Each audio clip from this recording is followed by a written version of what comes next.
माई हौ बुझबू तू माई के दरदिया, पुतवे में बसेला परनवा।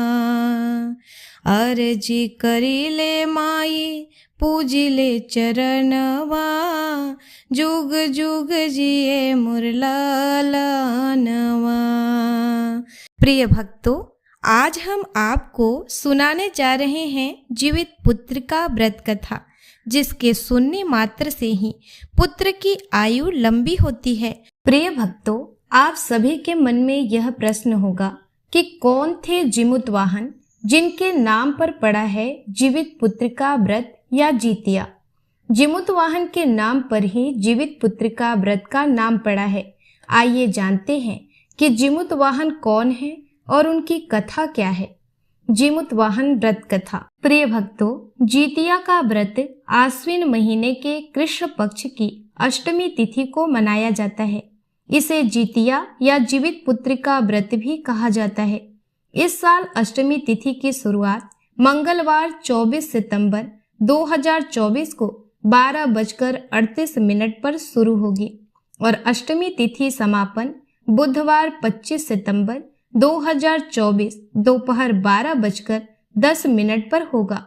उदया तिथि के आधार पर जीतिया या जीवित पुत्र का व्रत 25 सितंबर बुधवार को रखा जाएगा। इस दिन माताएं अपने बच्चों की लंबी उम्र, सेहत और सुखमयी जीवन के लिए व्रत रखती हैं। सप्तमी तिथि को नहाय खाए के बाद अष्टमी तिथि को महिलाएं बच्चों की समृद्धि और उन्नति के लिए निर्जला व्रत रखती हैं। इसके बाद नौमी तिथि यानी अगले दिन व्रत का पारण किया जाता है, यानी व्रत खोला जाता है। जीतिया व्रत की संतान को देने वाली पौराणिक कथा के अनुसार गंधर्वों के राजकुमार का नाम जीमूत वाहन था। वे बड़े उदार और परोपकारी थे।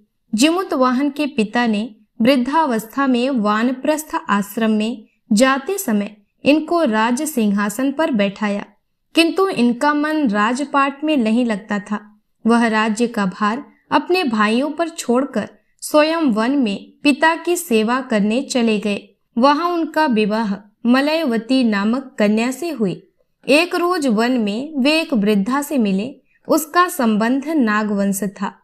वह काफी डरी और सहमी थी, रो रही थी। जीमूत वाहन की नजर उस पर पड़ी तो उनसे रहा नहीं गया और उससे रोने का कारण पूछा। उसने बताया कि पक्षीराज गरुड़ को नागों ने वचन दिया है कि हर रोज एक नाग उनके पास आहार स्वरूप जाएगा और उससे वे अपनी भूख शांत कर लिया करेंगे। उस वृद्धा ने कहा कि आज उसके बेटे की बारी है। उसका नाम शंखचूड़ है। वह आज पक्षीराज गरुड़ का निवाला बन जाएगा। यह कहकर वृद्धा रोने लगी।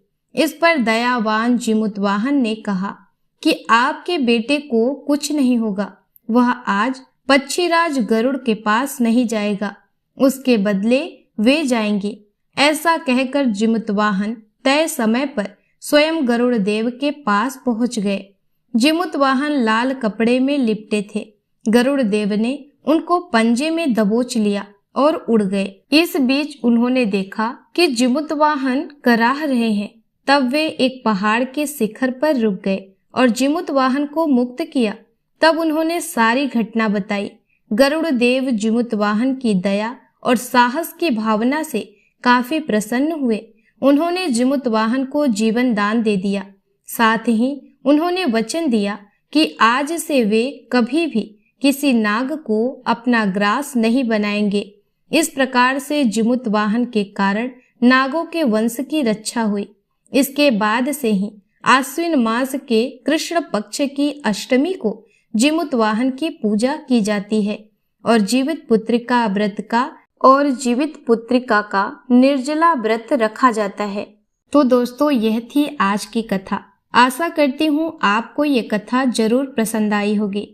तो ऐसे ही धार्मिक वीडियो के लिए हमारे चैनल को सब्सक्राइब कर लें। मिलते हैं नेक्स्ट वीडियो में। तब तक के लिए हर हर महादेव।